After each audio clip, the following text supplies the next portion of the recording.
My guest today, not nearly as awkward as me, grew up in a small town in the Midwest, studied film at a heralded film school in the city of Chicago, interned at The Nation, joined Fire Dog Lake, did his job actually covering Chelsea Manning, and blew the fuck up.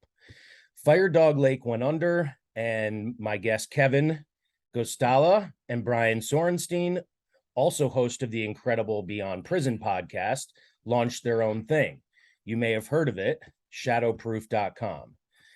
Kevin is what my mom probably wanted me to become. At only 34, he's already published a book with Greg Mitchell and produced unrivaled coverage of the cases of Chelsea Manning, John Kirikou, and Julian Assange. Kevin is known worldwide as an expert on whistleblowers and whistleblowing, national security, and civil liberties. From what I've heard, he also knows everything about WikiLeaks and the war against not only Assange, but all journalists worldwide. Today, Kevin and I will talk about his path here, his favorite Shadowproof reports and podcast episodes, if he's willing, the illusion of objective journalism, government corporate collusion, fascism, disinformation, and the fate of free press and free speech, maybe the craziest shit he's seen domestically and abroad, and very importantly, why he's joining human beings all over the world to prevent the extradition of Australian journalist Julian Assange to the United States. Kevin, thank you so much for joining me, especially last minute. We have an event coming up, and by we, I mean you, on Saturday.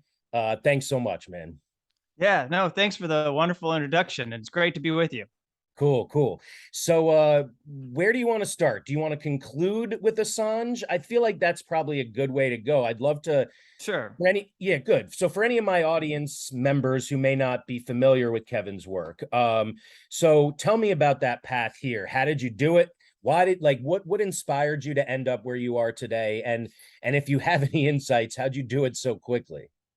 Yeah, so I and also should mention up top here that I have a forthcoming book called Guilty of Journalism: The Political Ooh. Case Against Julian Assange that comes out in February of next year. I spent the last 8 months, basically like all of this year I've been spending working on putting that together, and it pulls from the last 10 to 12 years of work that I've been doing on this subject. But how did I get here?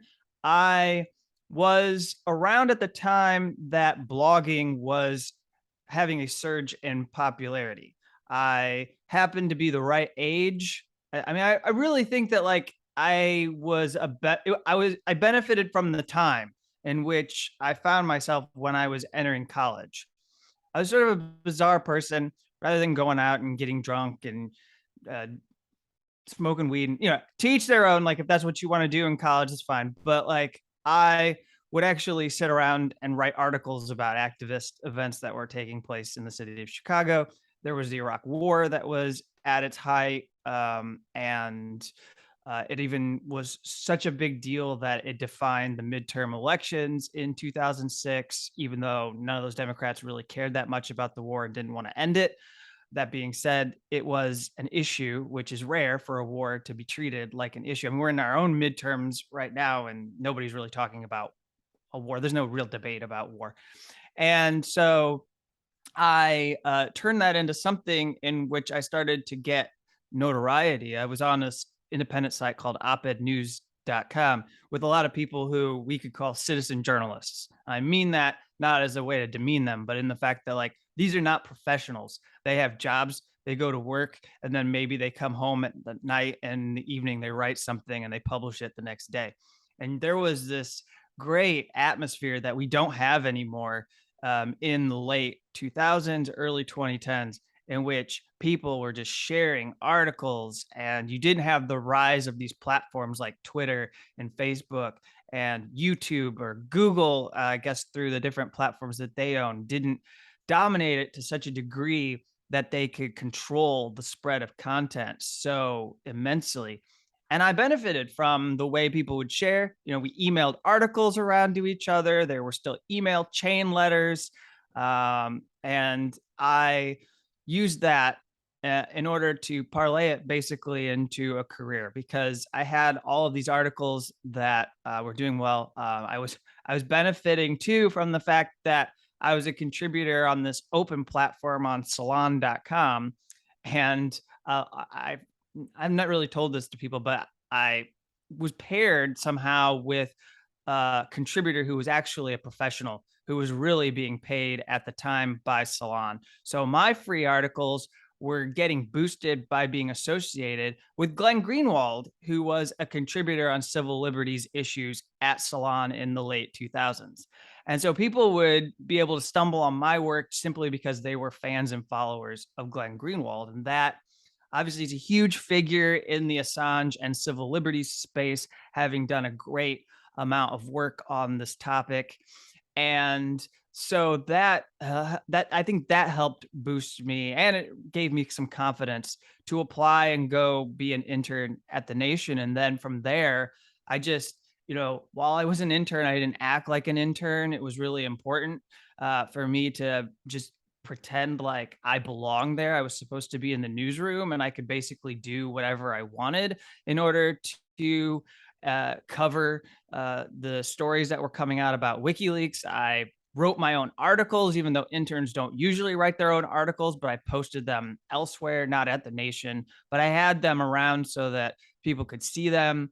I got my first request to do a television interview while I was in New York. And I did that interview, and I started to learn how to appear on camera, which is like an essential thing for people to do now that we have a multimedia kind of a world where, in order to be a journalist, you really do need to know how to do audio, video, and probably do some writing, although YouTube can get you pretty far, or you could use some of the other alternative video platforms. Those can get you pretty far if you can build an audience. You don't have to be a writer, but it can help. So I just started like digging into all of this. And I mean, ultimately, I chose a different path. I went to college. I'll wrap by saying I went to college to be a filmmaker. I had very idealistic dreams, I suppose, of what I could do. And I was into documentary filmmaking, but all that stuff takes work, and you have to get people together, and you have to have funding, and you need to I'm not saying you can't do shoestring projects on the streets here. I live in Chicago. I'm not saying I couldn't do something, but I recognized right away that if I wanted to guarantee that I had some security, I could just turn my writing into something. And then I'd always have this degree, and I could lean on some of my knowledge, but it wasn't necessary for me to pursue a path in film. Thank you. That was really interesting for me, and I'm sure there are countless people watching who want to do what you do. So there was a lot of value there. And there were a few things that stood out to me. One, you're very humble. And you're very thoughtful. Like and I think you can, all the things you considered, I think, all truly make sense. And that, maybe there was some luck involved with the Glenn Greenwald thing. I don't know.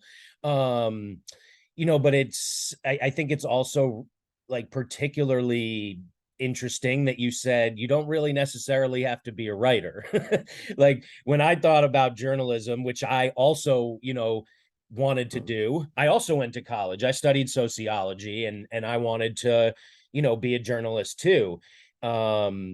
And writing was always the first thing. Like I'm comfortable on camera, but as you can tell, I have no interest in production value. There's some weird light going through my face right now. I just I don't give a shit. If you want to watch because the value is in the content, good. But I figured out a way to make money elsewhere, and believe me, just enough to survive. But my wife's a nurse, and I basically write about customer experience, basically force and like digital privacy, like making companies do the right thing is kind of my goal, because they exist whether we like it or not.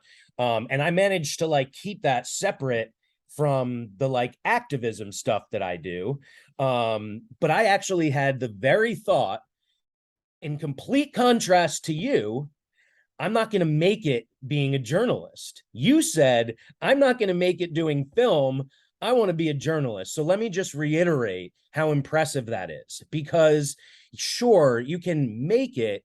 And I'm not trying to suggest, Kevin, that you're like, raking in the dough here, but more importantly, you have a voice that reaches far and wide now.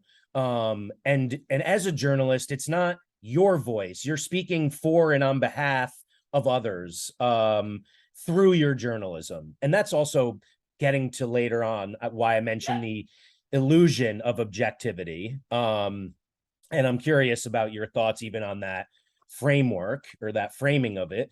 But again, incredible that you've managed to do this. I realized that I didn't want to do that work to make that my career. So we all have a different path. At the end of the day, ideally we can say that we're both contributing one way or another, even if I alone, just by having you on this show, can contribute somehow. So let's just quickly touch on this. Glenn Greenwald now is a very controversial figure. I would say more so than, a year or two ago, even. For those who loved him and are freaking out that he's a Nazi, can you put us like somewhere in the middle here? Like, what is really going on? Like, how do you, as someone who's known him a really long time, what's the what I know this is subjective, but what's your perception of how we should perceive him? Yeah. So I'm gonna, in a roundabout way, address the question. Just say that I think that it's kind of odd to ask somebody to judge another person who, I guess, isn't part of the conversation. I feel like I kind of feel awkward trying to pass some kind of character judgment on somebody who's a colleague. So I'll just tell you what my ethic is about journalists. And like, sometimes they're going to take paths and choices that you disagree with, or like don't fit in with the culture. And they might insist that they still are the same person and they have not changed. And even if you can point to evidence where there's some kind of a shift, or you say, well, you are actually embracing some aspects of right-wing culture that I find to be highly questionable, I don't think it takes away from the body of work that you've done before. In the same way that, like, obviously people consume music by artists who have an evolution in their career, and they'll listen to early phases of that artist, and then later phases don't interest them anymore. They'll decide that they don't want to have anything to do with that content that was produced. Same goes for filmmakers. Obviously, you could apply it to your favorite book authors. You might have a favorite novelist, and now everything that they write you think is just tired old schlock, and they keep churning out the same book over and over again. You say, when are you going to do something original? Because I liked it the first time, but the 10th and 15th time, I don't really want to read it anymore. And so, to me, like, it's less about who Glenn Greenwald is now and more to my story. I raised his name simply to show that I had the unique benefit of, I suppose we could call it an algorithm, because there was an algorithm that was nobody at Salon was saying, let's give this kid in college the benefit of being associated with one of our most popular contributors on our website, somebody who, if we lose to the Guardian, which they did, we're going to have trouble staying afloat financially, because he was such a draw when it came to traffic to the website. It wasn't actually long after when they shut down the entire open Salon section and did away with the ability of this free community platform where people were exchanging ideas that I had enjoyed so much. But yeah, like, I didn't really answer your question, but I Oh, suppose, you like, did. I'm No. but I'm also trying to be someone who exists in a space with other journalists, and there is a pressure from the audience to condemn fellow colleagues who are not ideologically in line with a certain set of principles. And I suppose that, in my mind, I don't really jump to trashing people. I jump to the mute button. I jump to saying, I don't want to have anything to do with your work anymore. I'm not necessarily saying that I don't want to pay attention to Glenn, but I just feel like in our atomized environment, we have hundreds, if not thousands of people to choose from. I think of this more as like, how do I get people to engage with what they really want out there in the media environment? I can talk about places I like to turn to for information and news. And the people who are lightning rods for attention, who continually piss people off, I get tired of it just like everybody else. I don't have a motivation to defend people from that, especially if they have platforms.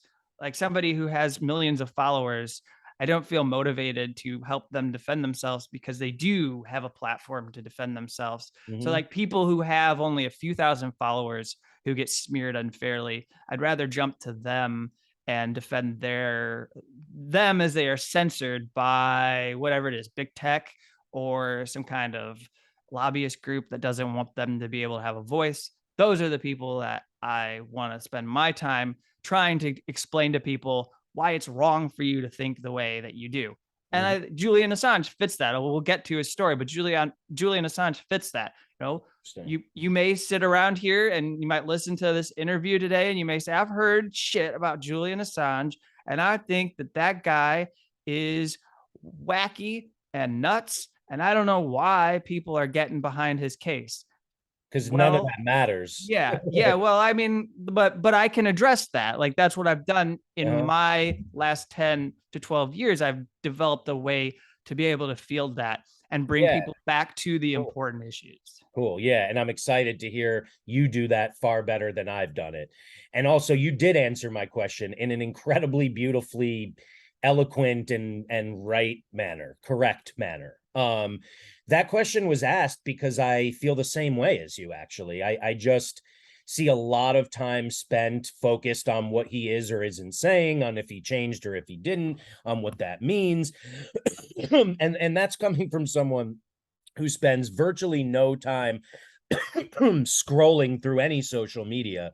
If I scroll for 10 seconds to get to what I want to do, I'll see it. And I've also been the victim, as much as my privilege can be a victim, of like leftist persecution multiple times. And I too have no interest in trashing anybody publicly. I have on multiple occasions privately said to someone I trust and am close with, be wary of this person because I've already been fucked by them. But I'm with you, man. So thank you for that really great answer, actually. Um, Moving on, and we touched on it now. So tell me, do you agree that objectivity is an illusion? If so, what do I mean by that? Because if so, I have a feeling we feel the same way about what it means. And if not, we probably agree on what it means. But I'm curious why you would think others may be able to achieve that, thing that we are taught starting as journalists, we're all reaching toward. But in my opinion, I just don't see as even feasible. I have a very artistic sensibility when it comes to this question. In documentary filmmaking, you'll hear people complain about films that they say are not balanced enough, that don't have a decent balanced perspective. Obviously, that happens in news, but you'll see someone who, in my lifetime, had gotten the brunt of criticism for being, I guess, imbalanced was Michael Moore and his films. They're saying that like they are, overblown, very political. They need to have more balance. But what people miss is that even in filmmaking, once you turn the camera on, you've already made a choice. So you're not objective. You can't have objectivity in documentary filmmaking. I don't think you can have objectivity. Well, we wouldn't say that there would be objectivity in a action movie or some kind of fictional film, but in documentary, you're choosing to tell a story. You only have an hour and a half to do it. You have to make choices as an editor. You have to make decisions about what you're going to show. You have to pick pictures. You have to select characters. You're making choices. So, what they're really saying when they criticize the lack of objectivity is that they don't like that you didn't represent their worldview. They don't like that you didn't talk about what is the dominant narrative, which is shared among a culture of people, whether we're talking about elites or it could be in the working class, or it could be in middle class, wherever it might be. They're saying that they don't like that this filmmaker came out with an entirely new perspective that forces you to rethink how you should have attitudes toward war, or maybe how the US should organize itself socially in order to support people by providing welfare programs, etc. However you want. Gun control, if we're thinking of like Bowling for Columbine, to continue Michael Moore as the example. And so I take this and I've applied it to journalism. If anybody wants to criticize me for lacking objectivity, or sometimes they try to denigrate you and say you're an activist and not a journalist, which I don't have any problem with activists, but I always say to people that that takes work, that's organized. Like the people who are doing the Hands Off Assange rally this weekend, and the people who have done the Human Chain event around Parliament in London, which is what is going to be taking place this upcoming weekend, they've had to do a lot of work to put that together. And they've got, at least in UK, let's take that for example, they have over 3,500 people that are coming in order to form a chain around Parliament. And they had to figure out the logistics. I don't know what they do in the UK, but here in the US, at least here in Chicago, something like that, you might want to go to the city and see if you can get a permit so you can reduce your legal liability, because if something goes wrong, they might be able to prosecute you. So there's a whole range of things that you might want to negotiate with police ahead of time, let them know what you're going to do. Have somebody who's a point person who can handle security. Keep an eye on people who might be infiltrators or agitators who are going to try to cause problems and disrupt the event, whatever. But that's not me. I don't do that. I'm not that. I'm a journalist. I have opinions about the stuff that I cover, but I'm certainly not engaged in activism. I'm not doing sit-ins. I could do activism. I'm not saying that I shouldn't do that as a companion to my journalism, but I spend most of my time working on investigating and trying to understand these issues and present stories to people that are worthwhile. And I don't try to be objective. I don't think you should be objective. I think that the most important thing to do is that people should say to their audience where they stand, let them know what they're about. And then that's how you build your audience around that. And if they don't like that, then they're going to go find somebody else. And I'm perfectly happy with that. If somebody wants to tell me that I'm not representing a viewpoint, or if I have an idea about an issue and it's different than them, and that's the deal breaker, and they don't want to stick with me on other things, that's fine. Go ahead. Like, I don't think we're ever going to all agree 100%. But what I do guarantee is that I'm going to look at a range of information and try and figure out, in my view, okay, well, what is this about, and why do people need to know about this information? Yeah, another great answer. I mean, I think that it's clear to me that of course there's going to be people who just flagrantly disagree with everything you believe, everything I believe too, right? Like that exists, we know that, but within a certain range, within a certain realm or strata's wrong, that's not the right word, but you know what I mean, collection of people,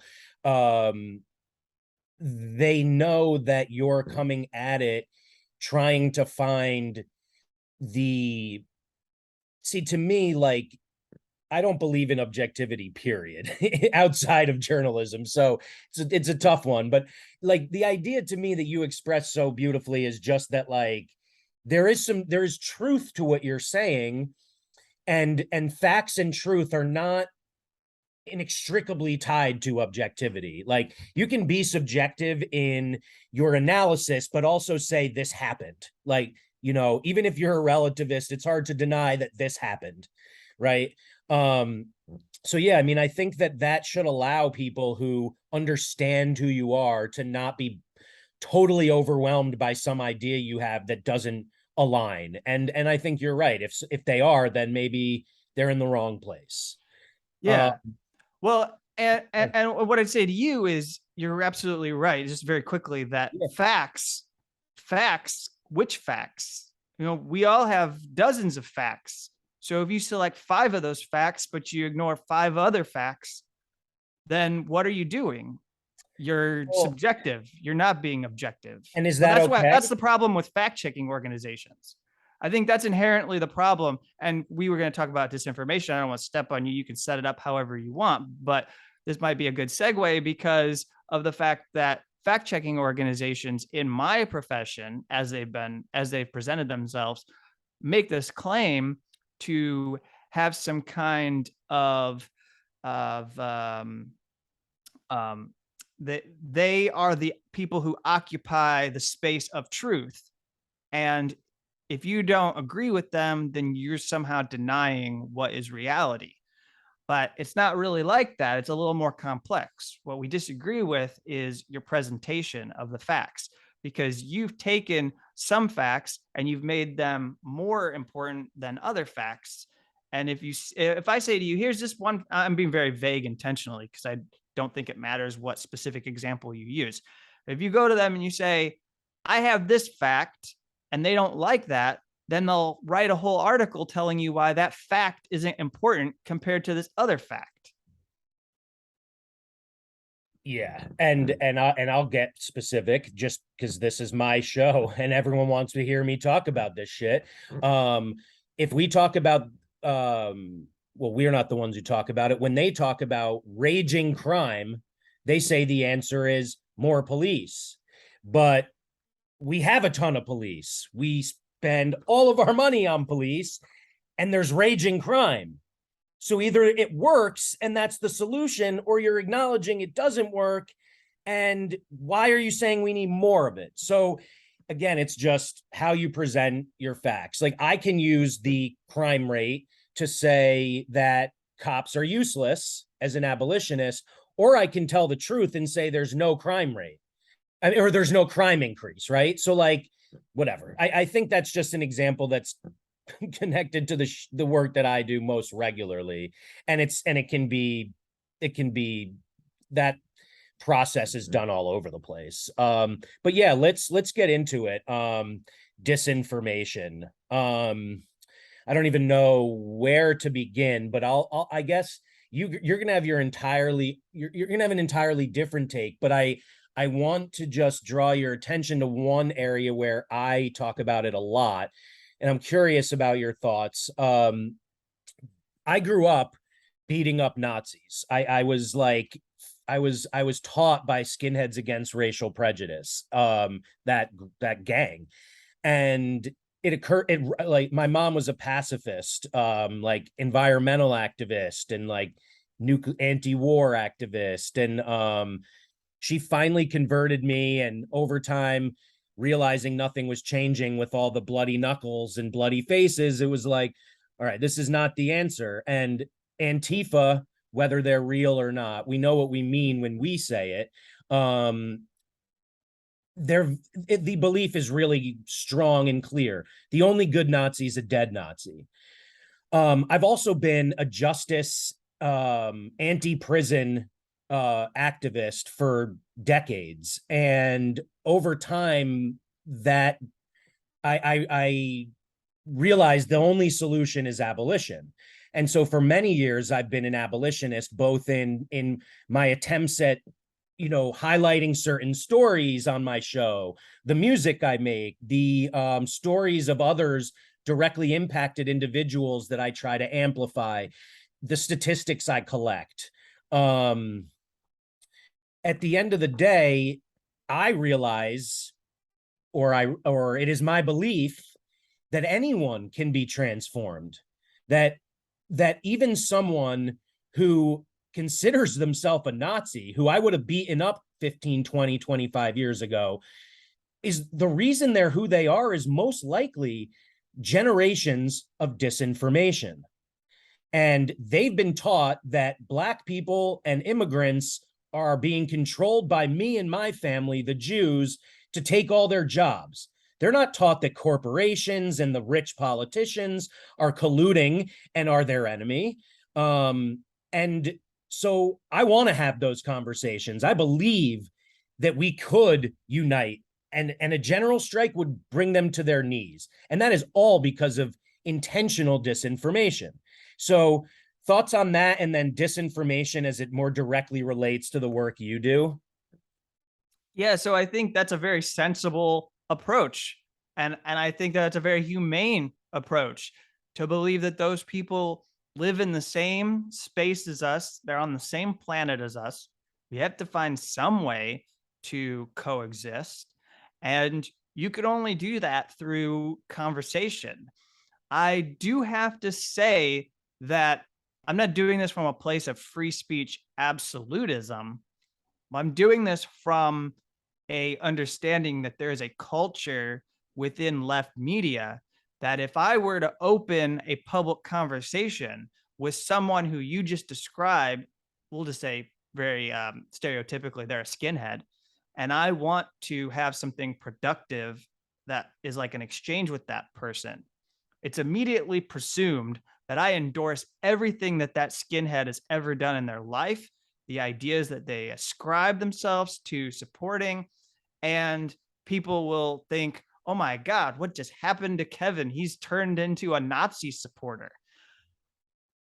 But they didn't say that about Diane Sawyer when she travels to Afghanistan to interview Osama bin Laden. Nobody says when you travel abroad to interview a terrorist leader that you suddenly, the woman who's working for 60 Minutes is suddenly the an Islamic extremist who wants to blow up the infidels. Nobody says that. So I do resent how it's become very popular that if you're doing it openly and you just want to have an exchange, it's immediately presumed that you support that person and that you're not just having a conversation. And then people think conversations are bad. Like that's an aggression against people. Like that's spreading hate to just have a conversation. Like that's giving an inch. That's giving somebody who's a white supremacist a platform. But if you're the one who's the host, you're not going on their show and you ask them to come into your space, they're your guest and you're making them submit to your ideas and your way of thinking. That's different. You're the one that's in control. You're not going to just let them have free reign to express their hatred. You're going to say, I disagree with you and I want you to understand what I believe. And then if they don't like it, they're going to leave your show and they're not going to be your guest on your program. That's how it works. And so I think that that is, that goes along with what you were saying, but more generally, the disinformation that I deal with and what I have to confront as a journalist is more in a geopolitical sense. It has to do with the US empire and the fact that anything since 2016 that has been a political idea that the establishment disagrees with, it gets pegged a Kremlin narrative. They've even done this to Black Lives Matter. There were people who were saying that, oh, those protests, the uprising, it's possible that the Russian government might be fomenting the protests that are happening in response to George Floyd being murdered or Breonna Taylor being murdered.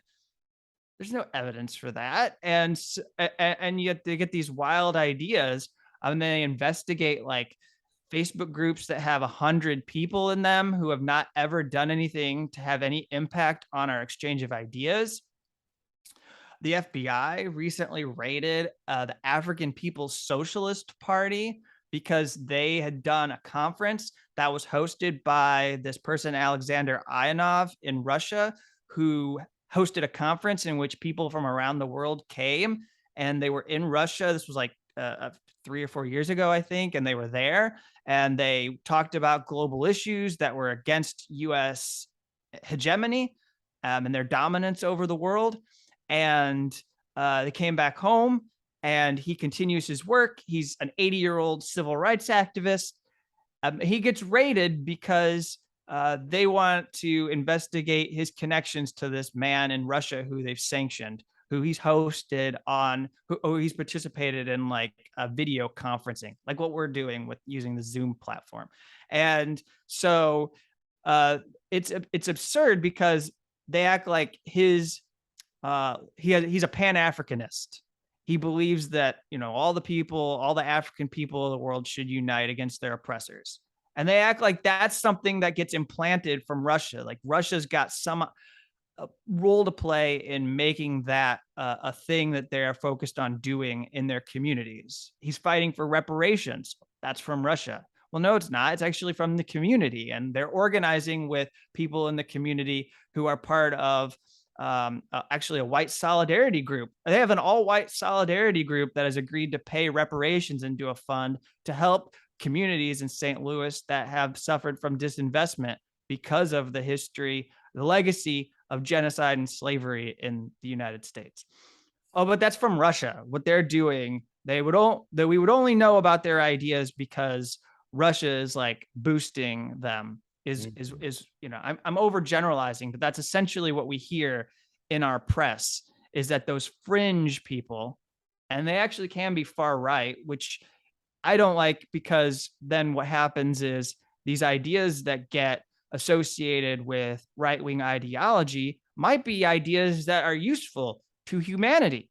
But why should they get to have a monopoly on this? If you have skepticism about the extent to which we should pursue a war in Ukraine because you don't want to live in a world after nuclear Armageddon that has wiped us out, but that the only people who are saying anything about it are right-wing Republicans, including the guy that's getting investigated for having sex with an underage person, or including, Marjorie Taylor Greene, who is a Christian nationalist fuckwit. You can't speak against the Ukraine war because they've now made that issue something that sounds like that's what fascists believe. Well, no, I don't think that's how ideas work.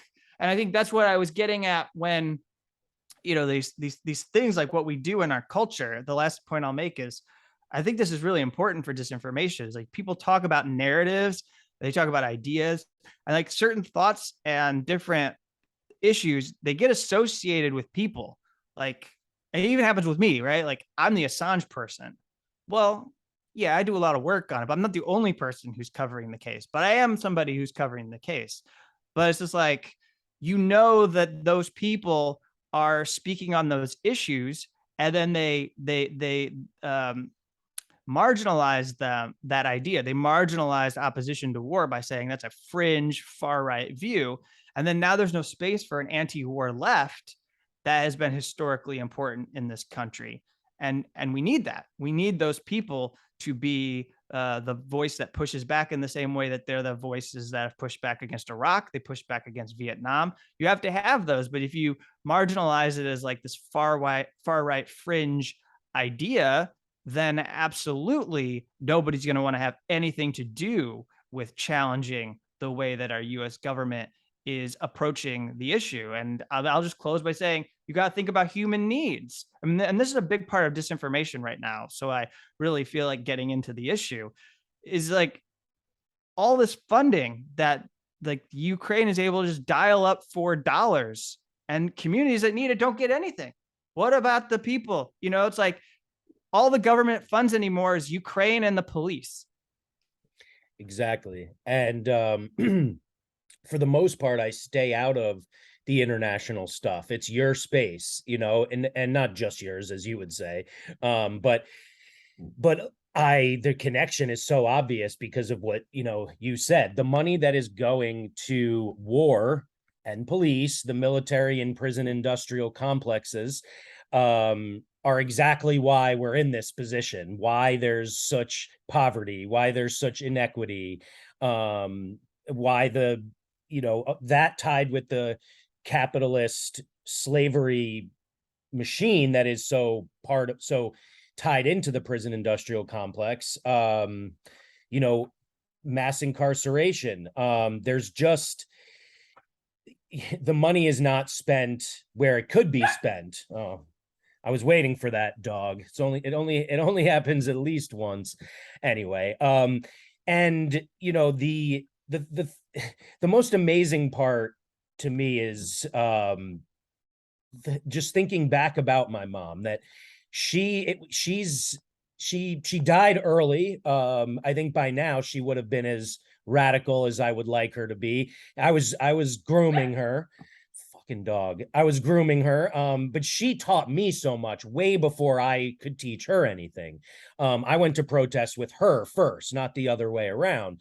But as I said, my mom was an anti-war activist, but she was a Democrat. She loved Obama. She didn't know what he was doing. And these people that I am converting into abolitionists every day of my life are still, woohoo, send that money to Ukraine. All of them who are like sharing my abolitionist work have the Ukraine flag in their Twitter stuff, and that is just so insane, right? Like, it's so obvious it is. War can lead to this. These people are lunatics, and it's what is it now, like, whatever, over 100 years of this madness, like, Yeah. so come on. And that's why to me, all of this is so connected, right? Like, Yeah. and it also, again, like, abolition is not something a right-wing person can talk about, right? It's an absurd anarchistic leftist ideology. However, if I talk to you about the fact that you are paying the taxes to cover these cops who, if you annoy or you protest, will come for you too. Your school is shit. Your roads are shit. Your electric grid is shit. And on top of that, every time they beat up a black person that you don't like, fine. Every time they kill an immigrant or a trans person you don't like, fine. Guess who's paying the civil suit? The billions of dollars. That's you too, taxpayer. So I can make that argument to someone who doesn't care but cares about their money, which of course we know so many Republican conservatives are poor anyway, but like, that argument they can get behind, at least intellectually. It fits with their mindset. So yeah, a lot of what we think and don't think, what we think we're allowed to believe and not, all based on what information we're fed and by whom. Yeah, I suppose let me make a quick clarification. I don't think the billions of dollars are actually going to Ukraine. They're going to NATO, which is there to support Ukraine. We know that the Ukrainian people aren't going to benefit. The workers on the at the grassroots level, who need to organize for their own human needs, are suffering. They are not going to see investment from the United States. Yeah, very good clarification. In case that wasn't clear to anyone, it's not like they're helping poor people there. So don't be jealous that like people like you are getting help. It's the same class of people there. It's and for what it's worth, since my friend Kevin hasn't mentioned it, a huge percentage of them are actual Nazis. So if that concerns you, it's worth looking into maybe as well. That's true. All right. So I think we've covered a lot of great stuff. And you're a busy guy. I don't want to keep going. I can keep going. I'm good. All right, cool. So tell me, if you're up for it, any crazy stories, either here or abroad, you've witnessed, experienced, overheard, while doing your work? You're putting me on the spot here. And crazy can be interpreted any way. Like, it might not be like, maybe someone thinks you're going to say something where your life was at risk. If that didn't happen, or if you don't want to share that, it could be something where, you learned something that would shock people. I think back to my time covering the Occupy movement in 2011 and 2012. And what I was able to see, I suppose crazy is that, like, for a moment, I saw a lot of good in other human beings because people were motivated to come out and sleep in a shared space and talk about issues for days on the threat that the police are going to swoop in and evict you. Just like the reality that every homeless person in America faces, uh, even the ones that are trying to be straight laced and are doing it because they honestly can't afford a home and they don't want to go to a shelter. And it's better for them, in their opinion, to control a tent and sleep and get up and go to their job every day. So I was able to go, this was when Fire Dog Lake was still in existence. we actually helped encampments, and I got to see in Zuccotti Park in New York, where they had Occupy Wall Street, which was the inspiration for everyone globally, that nobody knew was going to work. I remind the cynics out there that these people, there was like 50 people overnight, suddenly found themselves in this space the next day. And they were like, well, we got to do something now. We're certainly not going to leave. And the New York Police Department were caught with their pants down and didn't really know what to do because the owner of the property wasn't telling them to go away, or it was in some gray area for a while. And then this thing just exploded. It was amazing. And I was there the one day that Mike Bloomberg, that stop and frisk pig, he was going to evict all these people from there. And he was going to do it with the justification that they needed to clean the park. Because one of the biggest things that they said about these people were they were like dirty, stinky, smelly protesters. And so they decided they got to clean the park and move all these tents out and everything. So people went down there. They went down with their brooms. They brought soap and suds. They brought all kinds of cleaning supplies, and they cleaned the park themselves before the city could get to it. And I was there. I was there at like 4:30, 5 o'clock in the morning. I'd only slept a few hours. I believe I just got into the city after being in, I think I was in Boston to see Occupy there. And I was in some other part of New England states, and I got down there right away, and I saw this amazing show of solidarity that got the police and the city to blink. They didn't go in and clear the encampment that day. And so I do think that like that's kind of crazy. I mean, you don't normally expect to win. You don't normally think, I mean, now nobody would think that the police would be intimidated enough to not come in there. And you wouldn't expect that that developer wouldn't force those police, make sure that they went in there and cleared those protesters. But I mean, I guess I share that right now, knowing we're going to touch on Assange for the last part here, to tell people that like, you never know what's going to give you hope. You never know that like Barack Obama, of all people, will commute the sentence of Chelsea Manning and decide that she deserves mercy and shouldn't be left to die as she's been attempting suicide in a military prison. And there's something wrong, and she really shouldn't be in prison. They're like, you of all people know, doing abolition work, and I've covered it as well. You don't get healthcare in prison. You don't really get healthcare outside of prison because of our system, but you definitely don't have a shot at getting your mental illness treated while you're in prison. It's just going to get worse and worse and worse.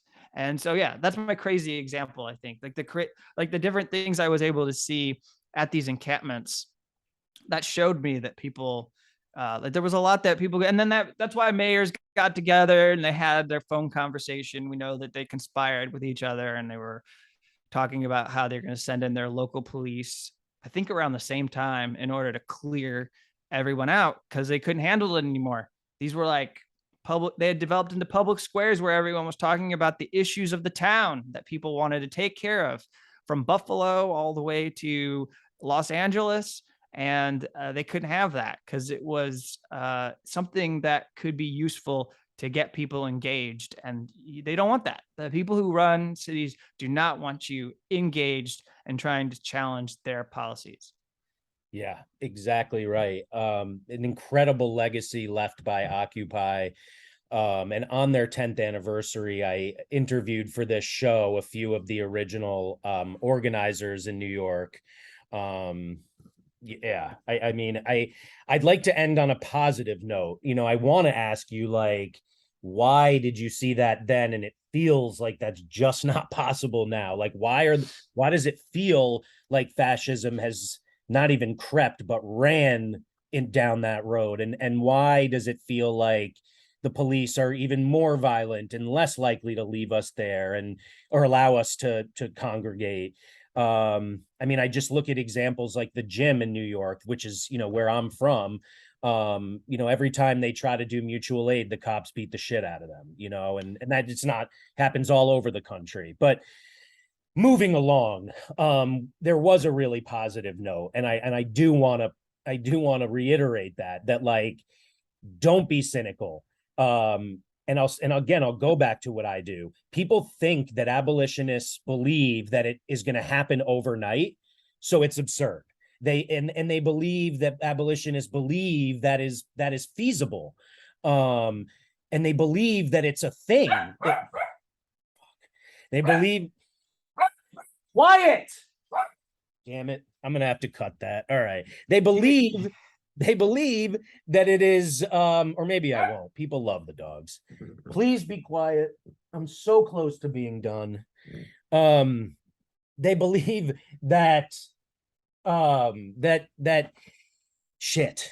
Of course that was gonna happen. The point is, I've had my cat visit me. It's terrible. it is terrible. The cats always visit me, and I'm like, I just keep moving, you know? Yeah. It was like to see a hairless cat that's like this big on the shoulder of someone who looks like me. It's perfect. The dogs are just loud and bad. But we all deal. And like I said, I'm low budget. I'm about content, ideas, and not at all about how I look. But anyway, I don't put together a set here. I just let people know that this is my workspace and I'm a living human being. Exactly, which is why I like you, man. All right, but so you did end on a positive note, and the point is, abolitionists don't believe all those things that you think. We believe that a more humanist society is possible by developing at the community level, community-based groups and support networks. And we believe it happens over time as we're defunding police. Over time, cages and cops will not be necessary, even in your ideology or our collective ideology we were born into, because we'll see it in front of us, and every day there are more and more examples of it. So it is possible for a Barack Obama to commute the sentence or to pardon someone that we respect and who deserves it. And on that note, finally, I'm going to mute myself so you can tell us what's happening this weekend, and more importantly, mute my dog. Kevin, what is happening this weekend for Julian Assange across the world? And tell me about your work focused on this case in particular, why you've been so dedicated to it, and what this case represents. Why is it about so much more than an individual that some love and some choose to hate? Yeah, so Stella Assange is the wife of Julian Assange. She stepped up and she really deserves the credit for being this massive advocate who in the last week has been making the rounds on independent media and also establishment media in Britain and other locations. And she started weeks ago, if not a couple months ago, getting people organized for a human chain around Parliament in the United Kingdom, and that they're all going to show up. Right now, there's nearly 4,000 people that are expected to be there. It should be quite a show of support. And there's been nothing like it up to this point, even though Julian Assange was arrested in April 2019. He's been in high security prison at Belmarsh for over 3 years.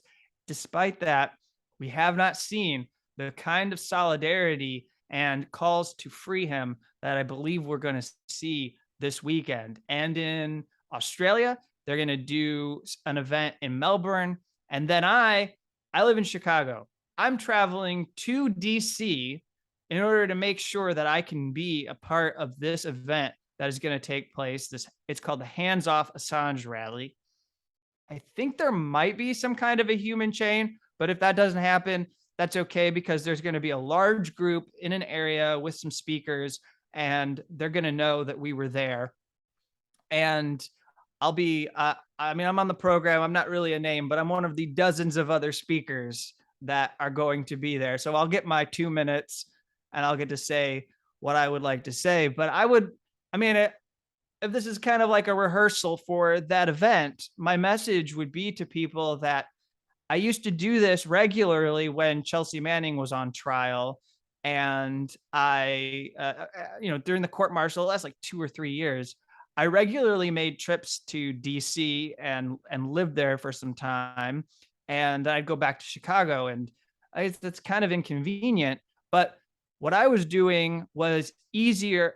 Sorry, it was actually harder than the many journalists who were ignoring that case, who weren't showing up regularly, who lived in the DC area, or who were in New York, who I know can hop on a train and get to DC and cover this case pretty easily. But they weren't. And the PBS actually had to acknowledge that I was one of a handful of journalists that were there every day. And we were breaking stories that the media was missing because they were covering Mitt Romney versus Barack Obama. And it was pathetic. And so I'm going to be there. And, you know, the reason why I feel I have to be there, well, it's why it's important for me to be there. It's not just about my professional work. It's not just because I have a forthcoming book and maybe I can hawk it while I'm on the stage and tell people to look for it when it comes out in February, but because this could affect me. Like, I'm next. I feel like I'm next. It starts with Julian Assange. That's where they got to. But by the way, Julian Assange is a progression. Before Julian Assange, it was people like Daniel Hale, who's a whistleblower on the drone program. It was people like Reality Winner, who published a document. And then she actually got detained and thrown in jail before her trial, which had never happened to anyone who was accused of an unauthorized disclosure of information. It was Edward Snowden, who had to flee, who said, I got to get my ass out of this country because I'm never going to have a chance to make my case that what I was doing was because I'm a person of conscience. And look at what he ended up in. Now he's stuck in the middle of a geopolitical conflict that has just sullied his reputation. And it was John Kiriakou who's going to be a speaker. It was people exposing NSA surveillance like Thomas Drake.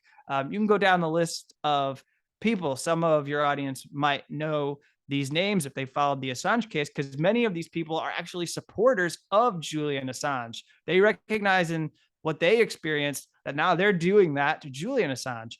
And they talk about the war on whistleblowers under Obama and how that was always a war on journalism as well. Because what the Justice Department in this country, the United States Justice Department, was doing was targeting sources. You call them whistleblowers or leakers, but no matter what, if they're going to the press, they are sources. So my sources, my potential sources, face threat of legal prosecution. And now they went from sources to going after the publisher. Now that publisher didn't necessarily write stories about those documents, but he did interviews about them, and he went on news programs, and he's a journalist. He's a prisoner of conscience, whether Amnesty International wants to acknowledge it or not. He is a jailed journalist, whether the Committee to Protect Journalists wants to acknowledge it or not. These press freedom groups like to debate whether he's a journalist, but I don't deny him that.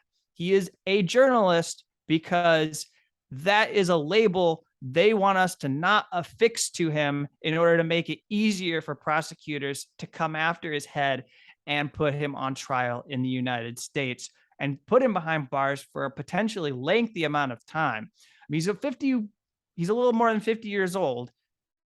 Any sentence of 10 to 15 years could be a death sentence because of the problems that he has developed physically and mentally. So there is a personal struggle. There is, if you care, if you have empathy for a man who has not had a chance to live with his wife and his two children, who he gave birth to while, Stella gave birth to while he was living in the Ecuador embassy, that he's never had a chance to be with because of the sort of oppression that he's had to survive from the CIA on down to prosecutors in the Justice Department.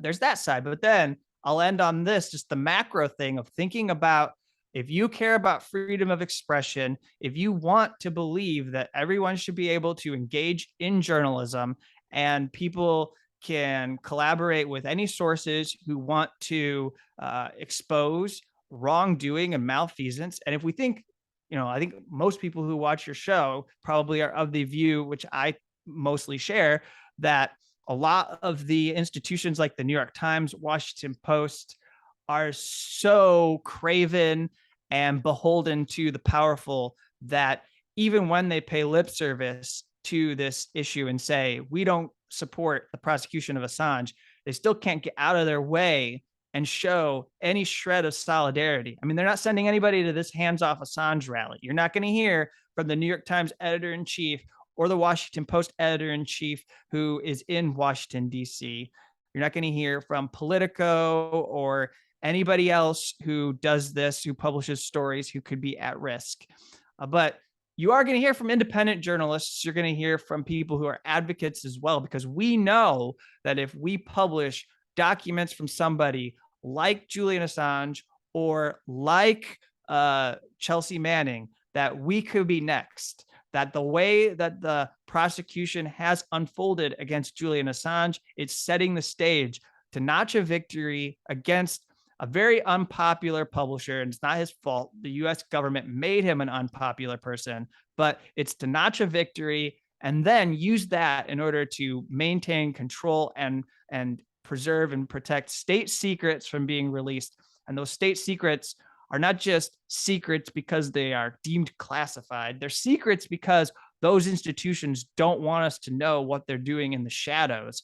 And so we should be trying to pry them loose. It was right for WikiLeaks to usher in an idea that we need to have transparency throughout the world and that it can be forced through these kind of radical acts where human rights activists get together and they say, we are going to demand that institutions release their documents about wars and what they're doing behind closed doors that affect us all. Like it could be trying to suppress the minimum wage as they were doing in Haiti, which we learned from trying to keep it like down below $2, around $2 in Haiti, and things of that nature. It's not just war. It can be corporations. It could be capitalism and how they are disrupting people's lives globally. But we need those stories, and we can't do it if we're going to be intimidated and harassed and prosecuted for publishing those documents and reporting on them.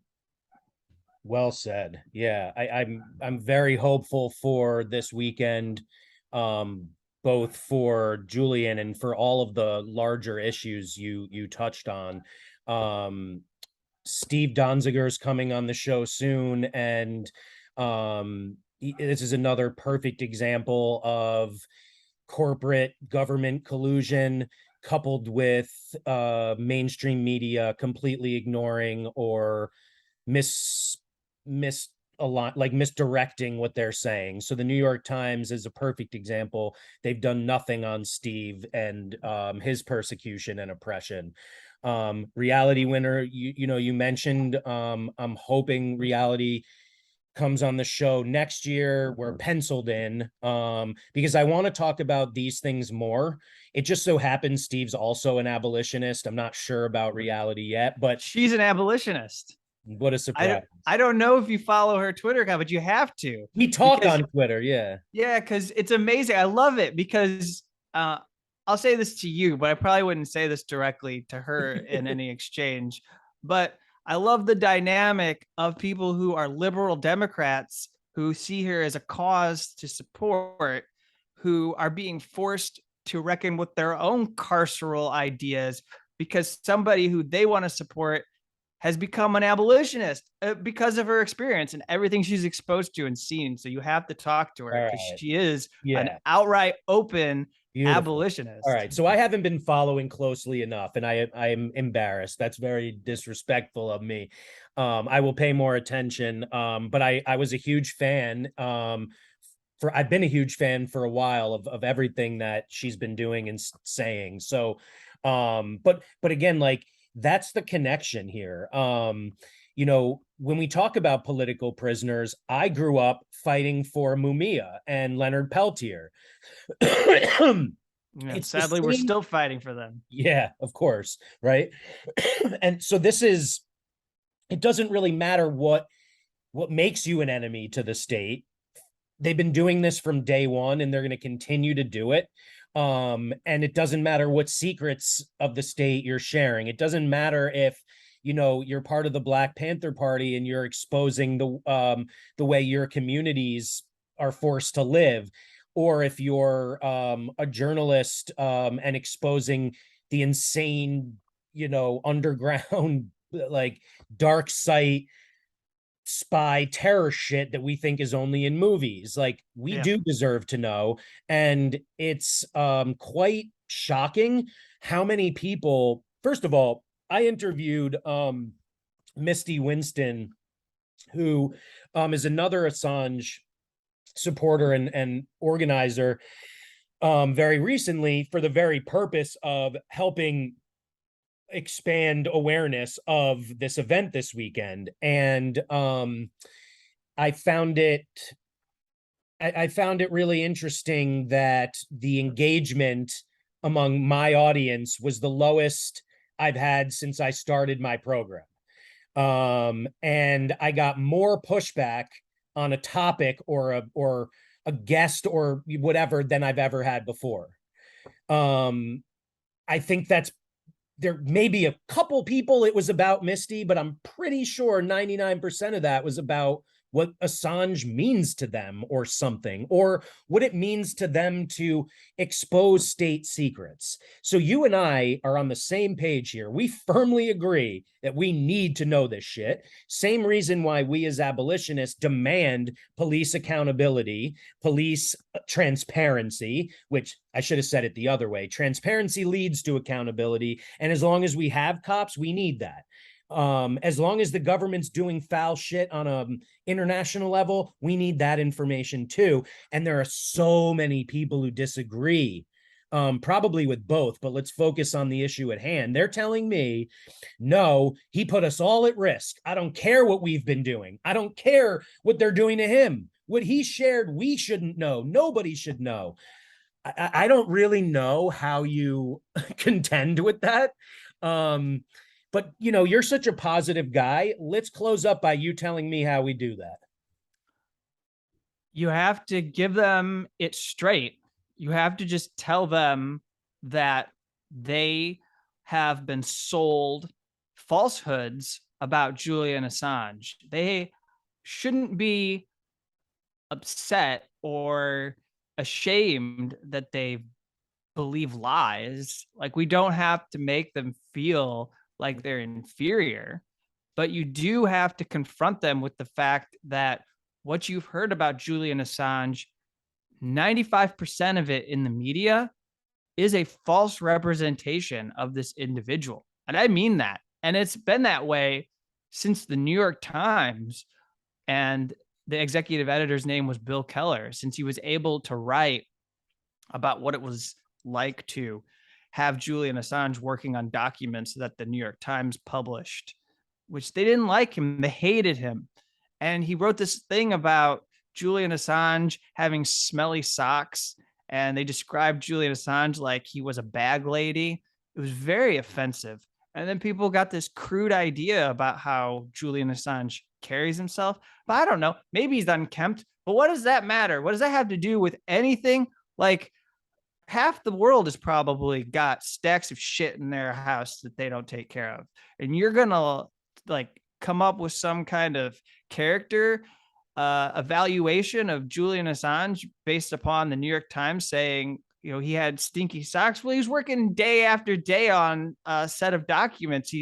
So he didn't change his socks, and it showed that he was a workaholic or something like that. People obsess about this. This is what journalists do. Someone in the profession of media should know that, like, they spend a lot of time.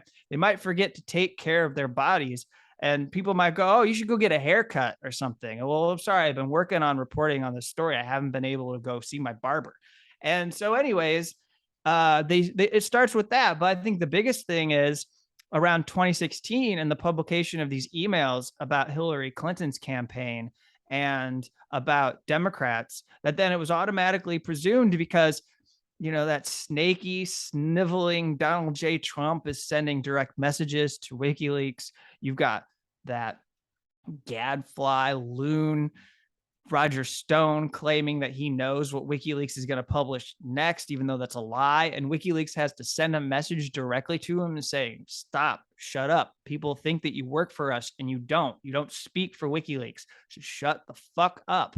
And then people get this idea because of this investigation that Trump, WikiLeaks, they're associated with one another. hey, WikiLeaks must be working with Trump. Hey, they must be coordinating. Then they come up with this theory that like the Access Hollywood tape, when it comes out, talking about Donald Trump grabbing women's pussies, that like they were trying to overshadow it by publishing Clinton campaign emails so that people didn't talk about this offensive garbage that Donald Trump was engaged in and responsible for back when he wasn't running for president.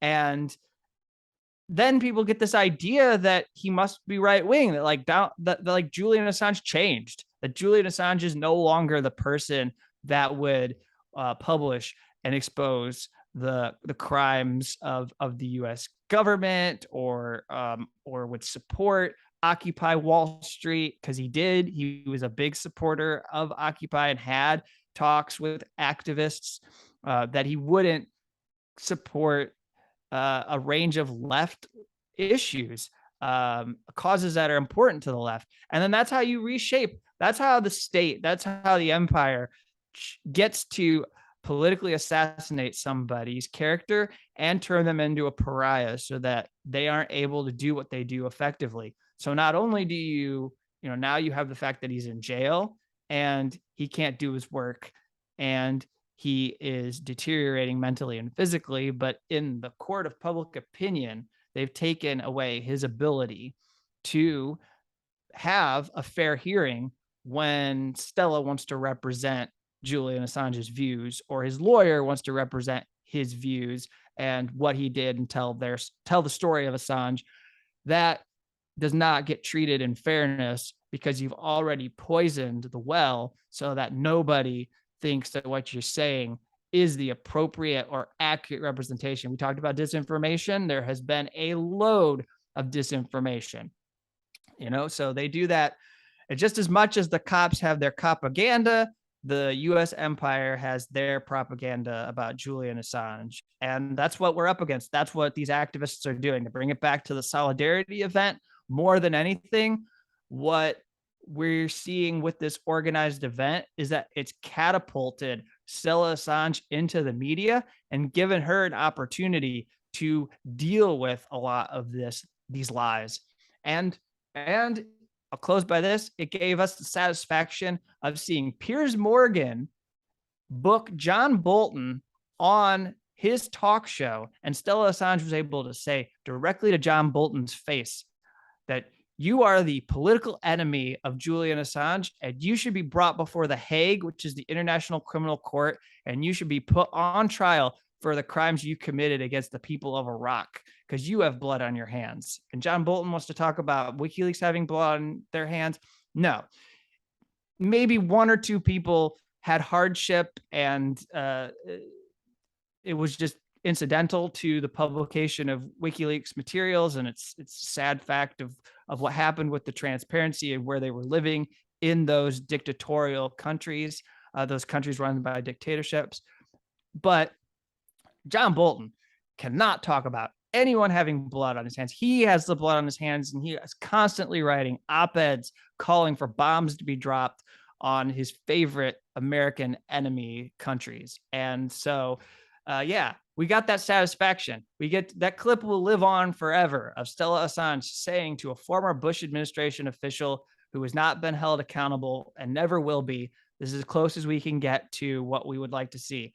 Him hearing directly on this show and having no response that he should be prosecuted and brought before the Hague. And I think everyone agrees with that.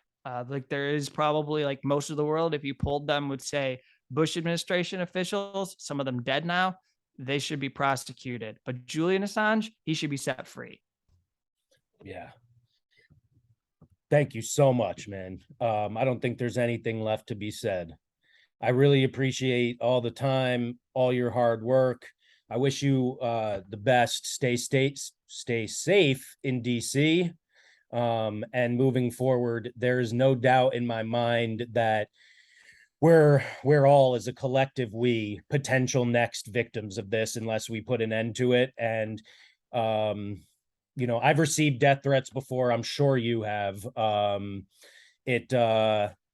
work you do can be dangerous. So everyone who listens to this, I hope you really understand the amount of effort. Kevin talked a lot about work other people are doing.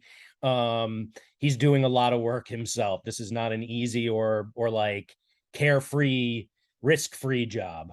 Yeah, well, let me say very quickly to your audience, since you are an abolitionist yourself, that Shadowproof, we have a range of content that we publish and fund on abolitionist organizing and from journalists that are willing to give these topics the critical attention that they deserve.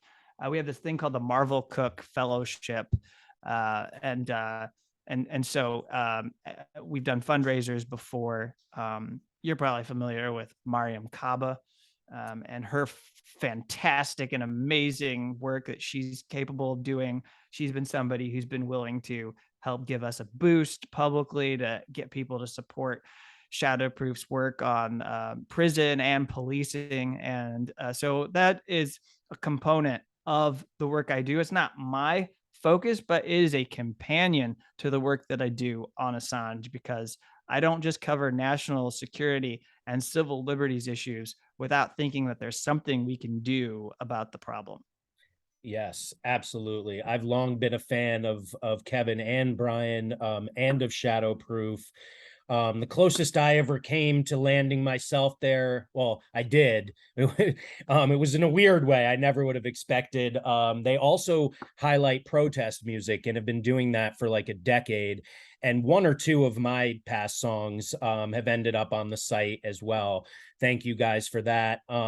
Yes, incredible work on prisons and on abolition. And you know, if they ever need a Jew voice, I'm right here for you.